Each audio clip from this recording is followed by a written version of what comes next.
A wave of criticism has trailed President Bola Tinubu's decision to present the 2025 Appropriation Bill of Rivers State to the National Assembly, with several senior advocates of Nigeria describing the move as unconstitutional and a violation of Nigeria's federal structure. On Thursday, President Tinubu formally requested Senate approval for the 1.48 trillion naira budget proposal for Rivers State, which has been under emergency rule since March. The request, read during plenary by Senate President Godswill Akpabio, detailed key allocations including 324 billion naira for infrastructure, 166 billion naira for health, with 5 billion naira earmarked for free medication, 75.6 billion naira for education, and 31.4 billion naira for agriculture. The budget also aims to create 6,000 jobs across the state. Justifying the submission, Tinubu cited Regulation 4, subsection 2F of the Emergency Rule 2025 provisions, which mandates federal legislative oversight of state finances during emergency rule. However, legal experts have raised constitutional concerns over the development. Human rights lawyer Femi Falana SAN said unconstitutional by virtue of Section 81 of the Constitution. The President is only empowered to present the budget of the federal government. In his reaction, constitutional lawyer Michael Zekome SAN went further, calling the entire emergency rule framework and the appointment of a sole administrator in Rivers State a constitutional aberration. Ozekome further questioned the grounds for the emergency declaration, arguing that the crisis in Rivers State did not meet the constitutional threshold of the war, external aggression, or civil unrest. Also weighing in, Pastor Sam Erugo, SAN, describes the president's action as a clear breach of Nigeria's federal structure. He warned that continued bypassing of constitutional norms could deepen Nigeria's democratic crisis. It appears there is no end to these illegalities until constitutional democracy is restored in Rivers State, he cautioned. However, not all legal experts share this view. A professor and SAN who asked not to be named argued that Tinubu's action was constitutionally justified given the prevailing circumstances in Rivers State. Ugochukwu, what do you make of this story? Laurentia, this is a very interesting times in Rivers State, and it's really heartwarming most times when you see these arguments back and forth, especially from the what people will call legal luminaries. And the question that pops up in my head is, where have they been? Why didn't they? Why were they not able to stop the state of emergency or the aberration, so to say, by Mr. President? Is there nowhere in the Constitution that they will lay their hands and pick up the federal government and name Mr. President by the jugular and make sure that the law or the Constitution, which is the foundational grand norm of the Nigerian state, takes its rightful place in the legal framework of the Nigerian state. So we've been having this back and forth of people disagreeing and agreeing with the state of emergency, but it has come to be, excuse me, especially in Rivers State, where I have welcomed it, despite the fact that in one breath you will say is a good omen for Rivers State, where we have had relative peace. Then on the other flip, you find out that it's not favorable to the river citizens. So when you just oppose it by these two opposing factors of good and bad, weighing the advantage of the state of emergency rule, and the disadvantage outweighs the advantage, if I may say. And coming to the what really strike my mind when you are going through this is I don't know whether hitherto to now you are in the media, whether you have had any emergency provision bill or act passed in 2025. I'm just hearing it for the first time. It just tickled me that when did they sneak this one in? You know, this is Nigeria where all things are possible politically. You know, in the judicature, if you come there, all things are possible. All cases are not the same. There can be turnout of cases. Just like this morning, I was listening to a sister radio station, and they are saying that the cases, you know, instituted by some people in Rivers State against the emergency rule have been moved to Abuja. And the question there is the Federal High Court in Rivers State and the one in Abuja, are they not of concurrent coordinate jurisdiction? And which one outweighs the other? Is the one in Abuja having more strength or more constitutional backing more than the one in Rivers State? And again, are the legal luminaries in Abuja more learned now than the ones in? So you see that the Nigerian system, why I brought that is the provision I never had it from the because Rivers State crisis have made me to become a student of the Nigerian newspapers, so to say. I'm being lectured and schooled in Nigeria more than I would have if not for the crisis debacle in Rivers State. And I give it to them. It has made us so wise and so learned. So I didn't know when a bill was emanated from the presidency. I didn't hear it in House of Representatives nor the Senate. And when it has now become a law, not even under consideration, that there is a provisional emergency rule, whatever, 2025. So, be that as it may, the doctrine of necessity is here upon us. And in Rivers State, I had an opportunity to give a homily yesterday, and in that I said people should not be overly overworking themselves in Rivers State. People are doing what they are doing, and monies are not coming in. The money in circulation you see in Rivers State now is the ones, you know, being managed by the business people, all these small scale businesses we see around, because multinationals in Rivers State have left the state.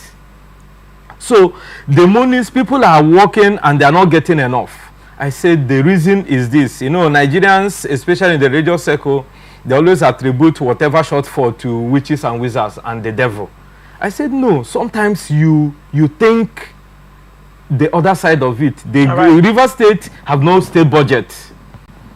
You understand? That is why people are going through what they are going, because government is the highest spender. The civil servant will be paid, pensioners will be paid, contractors will be paid. Rivers State has not had budget. That is what I'm saying. For 2 years. For 2 years. Rivers State has not had budget, so it's not like this is. Yeah, but money was expended and earmarked last year. Appropriated. Yes, it was not appropriated, but monies were flying left, right, and center. What we are looking at is the argument of the SANs questioning the constitutionality and legality of the president presenting a budget for a state. What is your stand? Yes, the doctrine of necessity has brought it upon us. Okay. Because that's why I'm saying that. That's why I say that Rivers people now who are having few cash in their hands flying around is because we don't have a physical budget, a working budget. So Mr. President is wisdom. That's why I'm blaming, or I'm now casting aspersions on those SANs that are saying he has no constitutional backing. This is a doctrine of necessity, and for them that are the legal luminaries that have allowed this to stand, because they should have taken it out.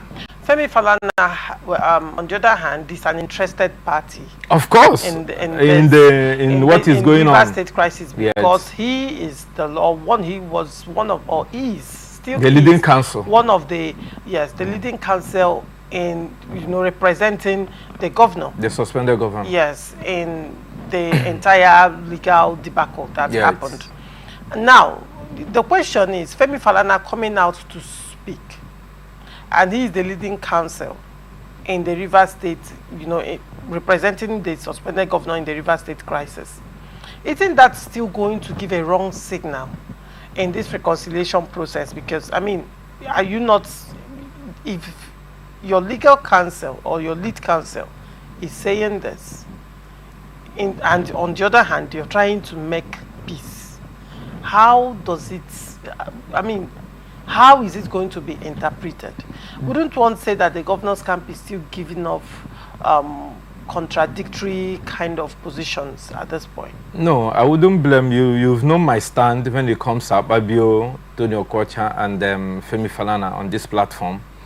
And on this particular take, Femi Falana is really apt. He's not, despite the fact that he's a lead counsel to the suspended governor, but we are talking about the law, the norm, and so the political of it. That the president does not have the constitutional right to present the budget. He doesn't. They have cited it that now, in the constitution we don't have anything. The question would be, the constitution they are putting is applicable to a democratic state.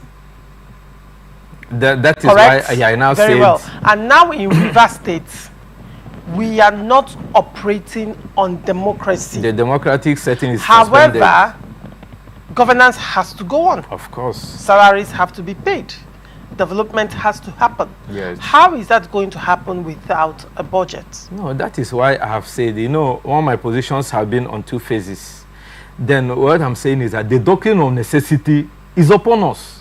If you say the doctrine of necessity is upon us, yes, we have to deal with it. And the action of the president is necessitated upon the doctrine of necessity. Yes. How then are you saying that Femi Falana and the SANs in this instance are also right when their allusion does not apply to the reality in River State? Laurentia, they have not come to understand that this doctrine of necessity is a reality.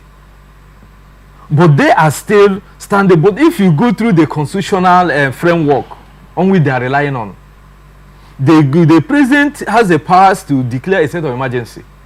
But does the president have that fiat to suspend an elected governor like him? That is a no. So now, for them, when you say that is a no, can you state in the Constitution where the Constitution said the president shall not suspend the governor or the State House of Assembly in the case of an emergency? Then where was it stated that the president also has the right to suspend? Now, going by what you have said, we are saying the same thing. I asked you a question. Yes. You're still replacing. No, hold on. I'm repeating it. You're repeating my question as a statement, but it was a question I asked. Yes. Because you're saying that the president does not have the constitutional rights to suspend elected governor and House of Assembly member in River State. And I'm asking you to show me where it is written in the Constitution. The truth is that the Constitution is silent on that. On River State kind of peculiar issue. That is why this is a situation where hold on. In the emergency rule, section 305, everything around that emergency rule circles around civil unrest, war, insecurity, and all of that. Intent for crisis. It did not cover political crisis. Of course. It did not cover a crisis where the governor is the problem and the House of Assembly is the problem. The Constitution did not cover that. If the governor and the State House of Assembly, if they are the problem, what would happen in that regard? And in this regard, the Constitution is silent, so one cannot say, can you say the president broke a law that never existed? You see, I don't want us to go, we have already dealt with this. Where I want to go is about the budget. This is part of it, because you're saying that, hold on. You said the president does not have the right to present the budget. He does not constitutionally have the right to present the budget. I'm quoting you. Yes. You also now asked a rhetorical question. Does the president have the right to also suspend the governor and the State House of Assembly? You said no, correct? Yes. And you made your argument from the point of the Constitution. So now I am bringing this perspective and I'm asking my questions from the Constitution that you quoted, right? And I'm asking you, in view of all these things that I have said, would you say that the president broke the law? If you say he broke the law, what law did he break? You see, if you listen carefully, you will understand that I say that the doctrine of necessity on which the president acted is upon us. And that's the finality of it. Nobody can do anything about it because the president saw these clauses and the loopholes in section 305 and he capitalized on it. In a sense, since this emergency rule, we all have analyzed it, we all have said who is right or wrong. But in this case now, the president, where you will know that the president does not have the constitutional backing is because he's now hinting the presentation of River State budget on the so-called emergency provisional whatever we read here now. The National Which we don't know where it came from. The National Assembly can legislate for a state when the State House of Assembly is unable to perform its function. No, that one is sacrosanct. Is that correct? Yes. Now, if the National Assembly has already taken over the responsibility of the states, is it not the National Assembly that will still look at that budget? Of course. That's one. Now, two. If the EBAS is acting in behalf of the president, on behalf of the president, would one say that the president cannot present a budget? Or is the issue because the president is the one presenting it and not EBAS? You know, considering right now that we are not under democratic rule. No, but if the president, from what we have seen in the presentation, get me very clearly, if the president has that latitude of power and authority to do whatever he wishes, we wouldn't have seen insertion of one provision in 2025. So the president going to make that presentation, why it started? Remember when we first had the wind of this presentation of budget? It's more than 1 month. And they died down. Me, I was even sniffing to know if the thing has seen the light of the day, only for it to surface on Friday or so, that Mr. President is now the one presenting. If Mr. President has that latitude of power that is ad infinitum, we won't be seeing the insertion of what I call an aberration of a bill or a law that we don't know. And they say this 2025. Why didn't they backdate it to now cover? So the president knows that this is a doctrine of necessity and he don't have that latitude of power to do whatever he wishes without hinting it to anchoring it to a law. Yes, this is a doctrine of necessity. But presentation of the budget through the president on behalf of a state. He said, justifying the submission, Tinubu cited Regulation 4, subsection 2F of the Emergency Rule 2025 provisions. Now, they are not saying that this is the Constitution. You know that, hold on, the Senate legislated on this particular issue, River State Emergency, before it was ratified. And recall that when that plenary happened, they also came up with guiding principles for the solar on how the River State Emergency Rule will go. Yes. That's one. And they also came out with rules for the solar administration and also warned him to strictly abide by the rules and the regulations that have been laid down for him by the National Assembly. So I am not reading any constitution here. No, it's not constitution. Good. I am not reading any constitution here. What I am reading is the provisions that were laid down by the National Assembly. Apparently, the regulations, it says Regulation 4. I understand the regulation guiding the emergency rule in River State. God bless you. Now, at this point, you cannot say that probably this is something really ridiculous. No, but that is where the president hid himself to make the presentation of the budget. The regulation says that the federal the regulation mandates federal legislative oversight of state finances during I'm not arguing. I'm not arguing. So now it is now left for you to go and find out, based on all that, does the federal legislature have oversight responsibilities? Yes, they do. According to these provisions, they do. And if they do, that he's saying, he's justifying, let me read again, justifying the submission.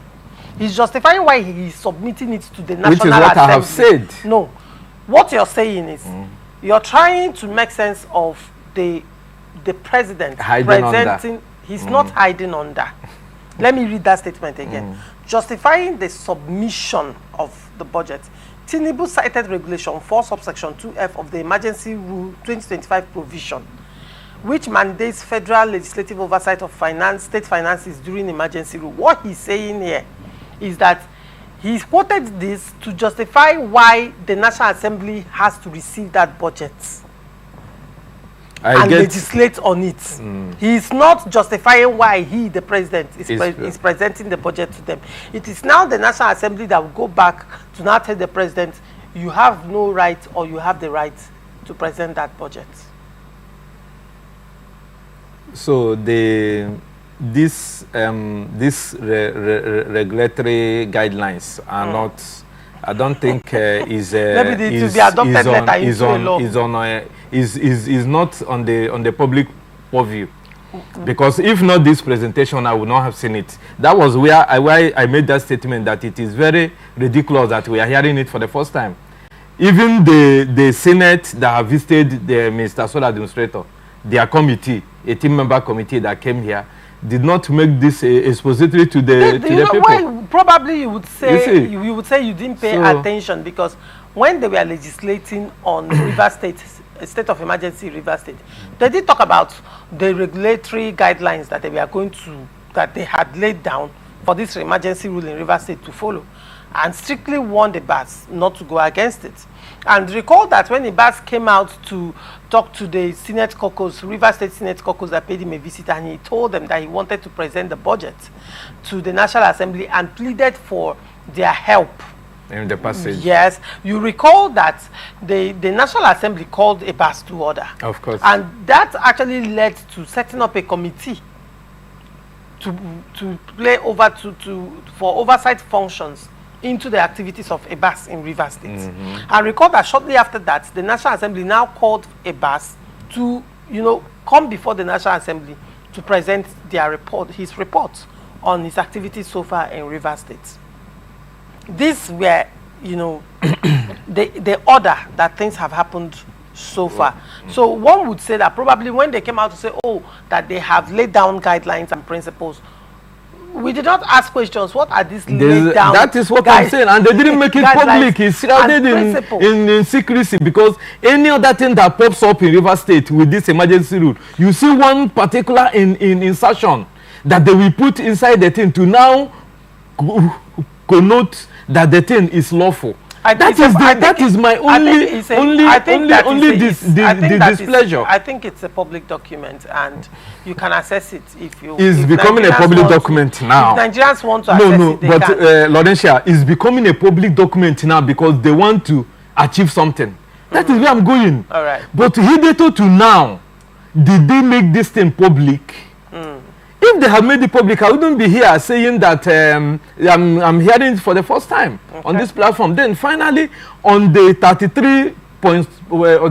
31 point something billion for earmarked for agriculture, and Nigerians are hungry, and they are earmarking 324 billion for infrastructure.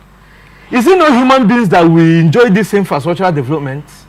The weaker administration did enough. And the last year's budget, purported budget that Fubara gave, captured a lot in infrastructure.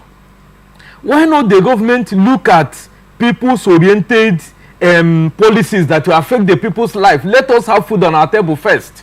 And you're earmarking 31 point something billion. Look at the gap, Laurentia.